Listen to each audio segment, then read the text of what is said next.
Hello, friends. Leigh Brown here, and welcome back to Crazy Shit in Real Estate. Today, I've got somebody for you from the town of Flushing, and yes, it exists, and yes, it's in Michigan. Tara Richardson is with us, and frankly, it's the longest intro I've ever done. She's an absolute delight. So dial in, enjoy the conversation, and I'll see you on the other side. Okay, can you hear me? Yes, and I can see you, and today the technology was defeated by Tara. Oh, I'm telling you what, I was having a hissy fit last time. So, we're realtors. We know how to pivot and punt. We're good. Yes, exactly. The computer and I had a talk, so now we're better. I like your happy wall behind you. Thank you. Yes. Is that how you keep your positive attitude in real estate? It is. It's part of it. Yes. You don't get anywhere in the negative. So positive is always going to be it. I mean, negative people are not worth having in your space because they will suck the life out. Exactly. So actually, it's funny. My ringtone is the happy ringtone, the Happy Days ringtone. Not Happy Days. Gotta be happy. Pharrell Gonna song? be happy. Yeah, Pharrell song. Oh, I was like, Happy Days would be a great one. Monday, Tuesday, Happy Right. Day. And I don't know if you can find that. I bet you can. I just was with, who was I with at the CRS event celebration? And she showed me on her phone, she met Fonzie at the airport, Henry Winkler. It was Beth Williamson from Myrtle Beach. And I was like, oh, you met the Fonz? And I said, oh my gosh, now I know how old I am. That's, see, that's awesome. Well, and you know what that does though? That dates us just a little bit. A lot, because a young person would say, who is Henry Winkler? Who is the Fonz? Who's right? What is Happy Days? What are you people talking about? But hey, that's the point of Crazy Shit in Real Estate. And so Tara McNamara, welcome to the show from Michigan. Thank you. I am super excited to be here. I've listened to quite a few of your podcasts, and it's always fun because I can relate. I can't tell you how many times I listen to it and go, yep, I can tell you a story. Well, I'm proud of you for coming on the show because obviously we bullied you into this because that's what women's council people do. Leaders made here. The task is the ask. And basically you drink wine with the wrong people and you wind up on podcast. So tell my viewers where exactly you're located, how long you've been in real estate, give them a little bit of background on Tara, besides the fact that you and I met at a women's council event in my favorite town, almost my favorite in the U.S., but in my top 3 in the U.S., definitely Frankenmuth, Michigan. If you've never been there, look up Bronner's and you'll know why I love it. And so Tara, tell us about you. Gotta go. So I am working I live in Flushing, Michigan. So I work all the way around Flushing, Michigan. A lot of people know Flint. I work all the way around Flint, basically a circumference of, 100 miles or so, go all the way around. And so I've been in real estate about 10 years. Love it. It's awesome. But I had to tell my story. I got to go back just a little bit because I have an interesting, I've been blessed to be able to travel a lot around the United States and around Europe and so forth. And so my perspective of the United States, maybe I appreciate it so much because yes, when I got to go back just a little bit. When I was in high school, I was an exchange student in Belgium. And I took French thinking that, I'm going to get into the French part of Belgium. I'll polish up my French. I'll be really good. No, I got into the Dutch portion of French, of Belgium. And I tell you what, I didn't know a word that they were saying. I had no clue. I knew a little bit of French, so we worked on that a little bit. But you get to know how to communicate with people, sometimes without words, eating, drinking, and just, I got to relate to people that way. So I lived there for the whole summer, 3 months, had a great family, lived with the family. They took me all around Belgium, showed me all kinds of things. And really, you get a different perspective of the United States when you live abroad. It's so different. And so then I came back. When I went to college, I had the travel bug, so I picked a college, Kalamazoo College in Michigan, and it is a small private liberal arts college, and it was awesome because I also did internships. So my sophomore year, I lived in Florida lived in my mom and dad's camper in Florida, was able to work at a TV station as an assistant, 12 weeks. And then came back junior year. I lived in London for 9 months, as that was their foreign study program. I actually was studying theater. So, but you're living in London, and that was when Reagan bombed Libya, and there was, a lot of turmoil, and you get a different perspective of what people think of the United States. And so that was a little bit eye-opening to me. We're in the United States. We don't think about that kind of stuff. Right. You only hear one side of it. You only hear one side. And it was kind of, what are you guys doing in somebody else's country? What's going on? And so it was really interesting. It was an education. And then basically I came home. I ended up doing another internship. I was an assistant to the casting coach at Universal Studios. Was able to, it was just one of those cool jobs that we traveled all around, and people were trying to get jobs at Universal Studios, one of the different acting portions. And so that was really interesting. Literally the casting, the people come up, and 10, 12 people, put them on the stage and say, okay, tell me your name and what you had for breakfast. And they would say that, and then they would go, okay, number 2, 3, and 4, you can stay, the rest, goodbye. What? And that was it, right? They had to have a certain look. They couldn't have tattoos. They had to, there was a certain look that they were looking for, and that was how they figured out who they're going to get, So again, that was an education. Graduated from college, and that was in the 90s. Couldn't find a job. So I went to my local jewelry store, ended up getting a job at the local jewelry store, right? Ended up took their classes and became a diamondologist and a gemologist, certified, right? Just fun stuff. Anytime I get a chance for education, I'm grabbing it, right? So I was bored after a couple of months. I was telling my mom, I'm bored, I got to do something else. She found an ad in the newspaper for jobs on cruise ships. And I'm like, well, that sounds cool. Wow. So put like 25, actually like 45 resumes together, sent them all out, had all the information. Actually, I had to send away for a book that told me where to send all the information, right? I forgot about mailing resumes out. I remember doing that now. Yep. Holy crap. Mailed all the resumes out, ended up getting a job on Royal Caribbean, a ship called the Sovereign of the Seas. I'd never been on a ship before, never really traveled much at all. And I was like, okay, I'm going. Sounds cool. Let's go, So I went down, and I remember the first day on the ship, because I ended up being a shoppy. I worked in the jewelry store and also the rest of the shops that were there. Well, you are a certified gemologist, and so obviously right. Again. Right. And so anyway, it was an interesting job. But I tell you what, again, another perspective. People working on the ship from the Philippines, Manila, different places where you would have a man working on the ship. They actually had contracts that were 9 to 18 months long. Mm-hmm. So they lived on the ship for 18 months, and they sent all their money back to the family, and they would be supporting 10, 15 people. Right. And, that was kind of eye-opening too. So you talk to those people, and you learn diversity, and everybody's different. Everybody has a different story.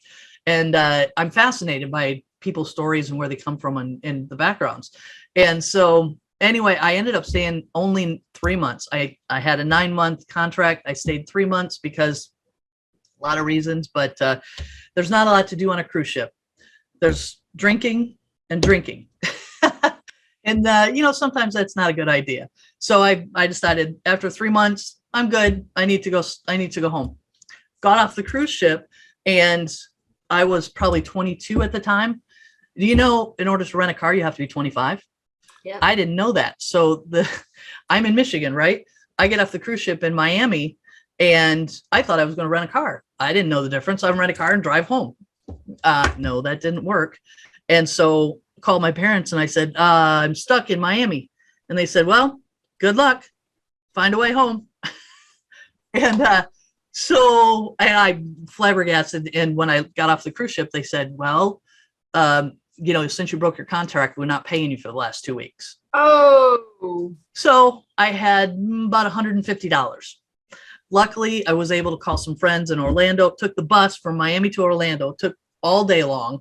By the time I got there, I had to look in the newspapers for a flight to get back home. And it took me probably a week and a half to find a cheap enough flight to get back to Michigan. And luckily my friends took me in, and, it was one of those where figure out how to do it, So long story short, get home.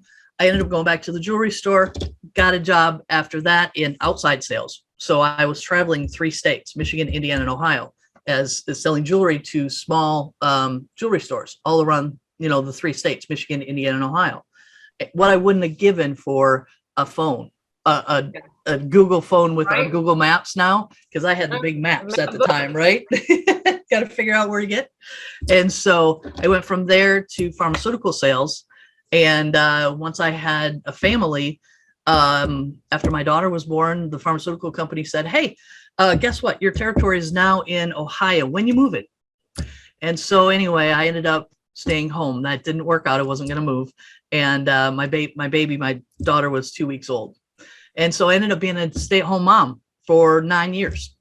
And tell you what, best thing I could have done, you can't get that time back from your kids. Right.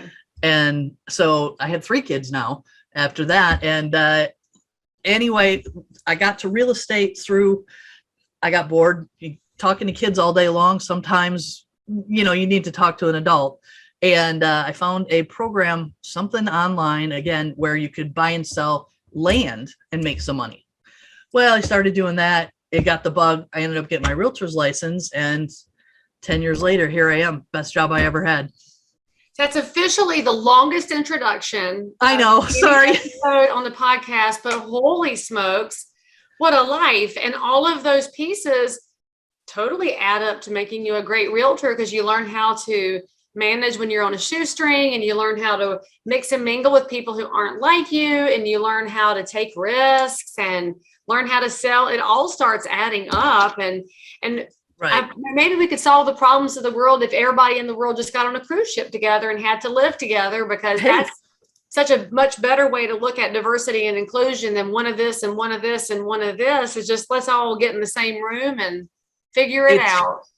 It so is. I was lucky when I was in when I was working for the pharmaceutical company. I spent some time in China, and I tell you what, again, that's another eye opener where you see people with these rickshaws, literally big. They're driving a bike with a rickshaw of wood or something on the back, and they're talking on a cell phone.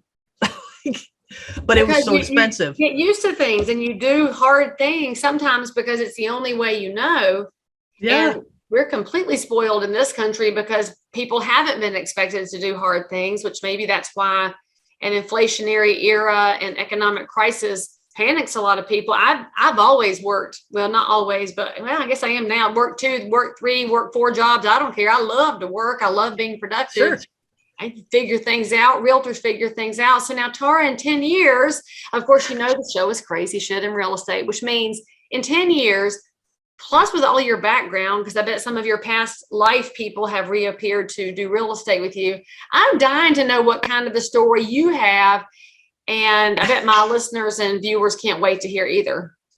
Oh, I have all kinds of fun stories, but I'll tell you just 2 quick ones. And they're mostly showing stories while we're out showing houses. This episode is sponsored by Follow Up Boss, one of the leading CRMs, client relationship managers for residential real estate. Tons of top producing agents and some of the fastest growing teams out there are using Follow Up Boss to increase lead conversion, eliminate busy work that you're not doing anyway, and frankly, deliver a higher class experience in real estate to everybody who chooses you as their realtor of choice. Follow Up Boss is going to take the names and phone numbers and also help you know what to do next so you can maintain these relationships with your neighbors, because that's what this is about. Real estate is not about serving just prospects and clients. It's about taking great care of your neighbors' needs in real estate. Truly, it's going to change your business when you start paying better attention to people. They don't have to know you use Follow Up Boss, but they'll totally understand that they are being heard by you. And frankly, because you're my people and we made an ask for you, Follow Up Boss said, yes, you get double the free trial. That's actually enough time to log in, put some pieces in it, and watch it change your business as it has for so many realtors and teams nationwide. Again, go to followupboss.com/crazy to start your free trial today. So I was in a house and going through the house, went to the bathroom, not to use it, but to look through the bathroom. And they had this funny little thing, this little tube like this on the bathroom. Well, I realized it was a bidet it was kind of a homemade bidet. Well, my buyer was like, well, how does that work? So of course, the bathroom, the toilet was in just a little cubby, right? Right. And so, well, how does that work? Well, let's find out. So I turned the knob just a little bit. Shoosh! I mean, it hit the walls, it hit the ceiling, it everywhere. And oh my gosh, I was so embarrassed. And I mean, we had the giggles, but so embarrassed. And I had to grab the towels and wipe off the ceiling and the walls. And one of those So things. how many that bidets do you have in Flushing, Michigan? I mean, are they super rare?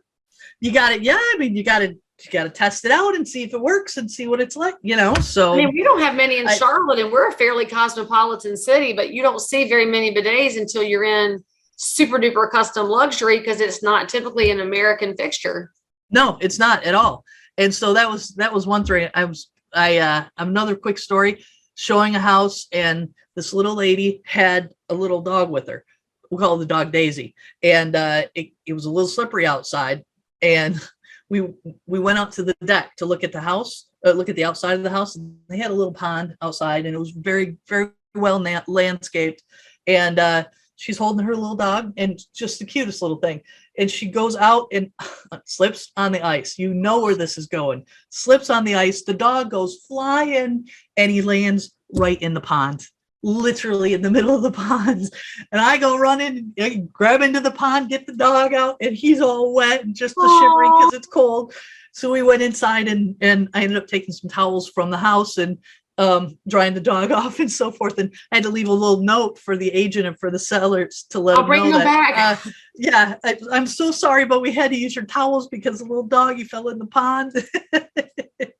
Man, you can't prep anybody for that. Did you have to go out into the pond to get the dog, or did the dog swim back to you? Yeah, I did. He was swimming, but I didn't want him, I kind of dove in at the same time. I mean, just down to like the knees, kind of get a little wet. Right, so we'll do what it takes. The whole time is the woman laying there on the deck on her backside, and you're out there getting the dog. So yeah. Are we now going to realize that you take the dog's safety more seriously than you? I know, right? I go after the dog instead of helping the lady. But he was tiny and defenseless, and she could look after herself, right? Well, I figured I'd get him first, and then I'll go for her, right? No, somebody who's bringing a dog on a showing, the dog is probably more important to her than her own health, if we're really transparent about it. Exactly. Okay, technology, you took Tara away from us, but Tara, when you watch this, just know I'm so glad you came on the show, and thank you for a really killer backstory to your real estate career, and also a little laugh at the expense of a bidet, because we should all laugh at a bidet and we should always rescue dogs.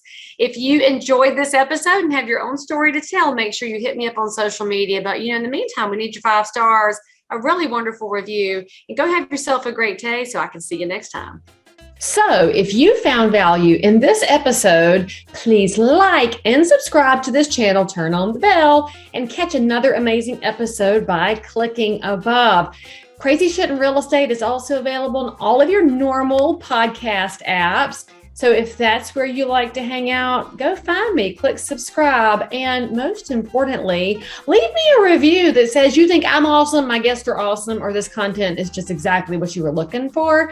And then, by the way, if there's something you need, you want to learn about something, you can comment below anytime. You can also send me a direct message if you need to remain anonymous. No judgment. But anyway, I'll only judge if you forget to subscribe and click. I'll see you next time.